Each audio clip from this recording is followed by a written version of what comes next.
All right, the Fantastic Four. I'm assuming, hopefully, most people have seen it by now. Well, I guess maybe not everybody. Some people might wait a week to see all of the reviews and see what people say. And I think this movie has a better reception than Superman, which is actually surprising. I thought for sure Superman would be a better movie. Okay, so I'm going to just get right to it. My initial thought on the movie is for years, the Fantastic Four has been tried at, what is it, three separate times in movie form. Works in cartoons or has worked in cartoons, obviously, comic book being how it was originally released. But in movies, it's not hit the mark. To date, I haven't liked any of the Fantastic Four movies. And I kind of, at some point, I remember thinking to myself, you can't do a Fantastic Four movie. The comic book is just done in a certain way that it just doesn't work on a big screen. That's what I thought. Well, I will say with this movie, Marvel has proved me wrong. This is a good movie. Now, let me temper your expectations. Good movie. I enjoyed this movie thoroughly. I like this better than Superman, and I thought Superman was a good movie. If we were to go back 10 years, put this same movie amongst all of the different Marvel movies, people may have said, this is a decent movie, but Marvel has done better. But because Marvel has put out movies that generally haven't been well accepted or received by fans, and for good reason, this is a departure from that. I'm not going to tell you Marvel is back. Now, I haven't watched the Thunderbolts, and I've heard that the Thunderbolts is really good. So I may have to watch that movie when it's available on streaming. I I won't say Marvel's back. I will say they'll have to have some consistency starting with this movie. I don't really count Deadpool among these movies because Deadpool is like its own entity. The way that movie was being done, it was almost guaranteed to be good, if that makes sense. But this is a well done movie. Now, someone said in one of the reviews that the special effects was on par with Interstellar when it came to all of the space stuff. Now, don't get me wrong, it was incredible. And maybe I'll have to, well, actually I have watched Interstellar recently for I believe it was was it the 10th anniversary of Interstellar? Might have been the 20th. When did Interstellar come out?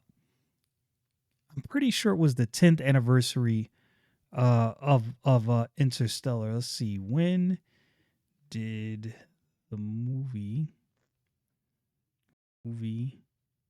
Interstellar first hit theaters? Let's see if I can find this out so I can be accurate in what I'm saying. So Interstellar first entered the theaters October 26, 2014. So yeah, when I saw it last, it was for the 10th anniversary. They showed it in the local planetarium. And that movie, even to this day, when I watched it again, I was like, these space scenes are absolutely mind-boggling, incredible in the effects. Fantastic Four was amazing as far as the space effects. So I'm not trying to take from it, but I don't know if I would compare it with Interstellar. But it was, look, as far as special effects goes, and this kind of astonished me because when I watched some of the trailers, you would almost think, man, this kind of looks a little hokey, but it wasn't at all. The special effects were done well. And I heard everybody talking about the retro-futuristic look and how well that was done. Ditto. It was done well. It made, like, and this is another thing. There's so many things I noticed about this movie. Now, I would have thought you would have seen this in Superman, but you didn't. The amount of Americana flags and stuff like that in Fantastic Four, I'm not going to lie, I was actually shocked in a good way. I was like, wow, this is they really went in with the Americana. Okay, I'll take it. Now, this is an area, man, I don't know what's itching on my nose. This is an area where I think most people would agree. Pedro Pascal was an interesting choice for Reed Richards. And from what I hear, they had other choices, but people had other obligations and they couldn't take the role. I don't know if that is or is not true. Pedro Pascal, answered the call. He took the role. He didn't do a bad job. I heard somebody say that Pedro Pascal is a bad actor, and I disagree. I don't think Pedro Pascal fits the look of Reed Richards. I don't think he is lanky enough. And I think the stretchy powers don't really look the best with him because of his build. But with that said, now, and this is a testament to Pedro Pascal's acting skills, he is such a good actor that he made you believe he was Reed Richards. I believed it. Again, I can acknowledge two things are true at the same time. I didn't love him as Mr. Fantastic, but his acting was done so well that I was like, okay, it's not detracting from the movie. And in any other circumstance, with any other actor that did not fit a role, it would probably detract from the movie. But that didn't happen with him. I was engaged and, following along with his character the whole time. This was a family movie.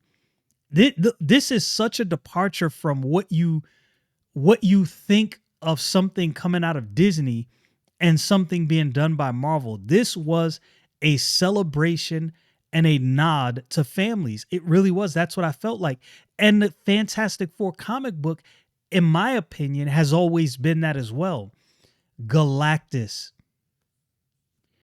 This is why I said, I did that video on practical effects and I mentioned Godzilla -1. The practical effects of Galactus, you were terrified of Galactus.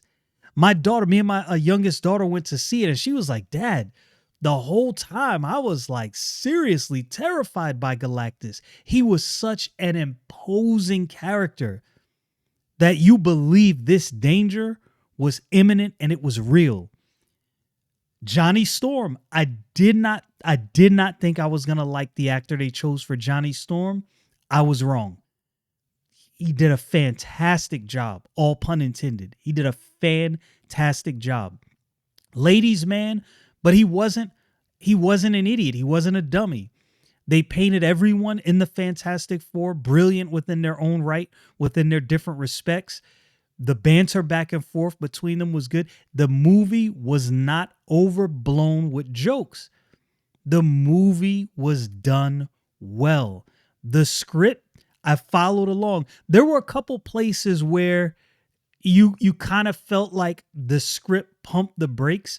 And I think these are the areas where maybe they pulled out some things that they originally had in the movie to make it shorter. And so the movie, it slowed down a bit. But that slowdown, again, at no point did you go, oh my goodness, would you hurry up? No, it was like, this is kind of slow, but I'm still following. The plot was done well. The mid-credit scene. Look, when I tell you, I was like, yes! People in the theater actually were clapping at several points in this movie, which I haven't seen happen in a long time with a Marvel movie. In a long time. I've not seen that. You could tell there was genuine excitement in the movie theater for this movie. I was shocked. I went into this movie, and I think I've mentioned it on this channel before. I went into this movie nervous. I was like, yo, I don't know. I don't know if they're really going to give Fantastic Four the treatment it deserves. They pulled it off, man. What is his name? The director, Shakman, Matt Shakman, I think is his name. Kudos. Bravo to him. He managed to do what hasn't been done in all these years in cinema. Give us a good Fantastic Four movie. Some people, and I've heard the complaints with how Galactus was dealt with. I'm trying not to do this with spoilers, but I'll just say this. I don't know if most people understand just how powerful Sue Storm is, and I'll leave it at that. If you don't understand, do some research into how powerful she is within the Marvel Universe. Sue Storm is no joke. Her powers are way more in depth and way more capable than most people realize. And so the way Galactus was dealt with, I felt it made perfect sense. It made perfect sense. Overall, good movie. Again, I'm not going to tell you, oh, Marvel's back. If they can duplicate this across 3 or 4 movies, they might be back.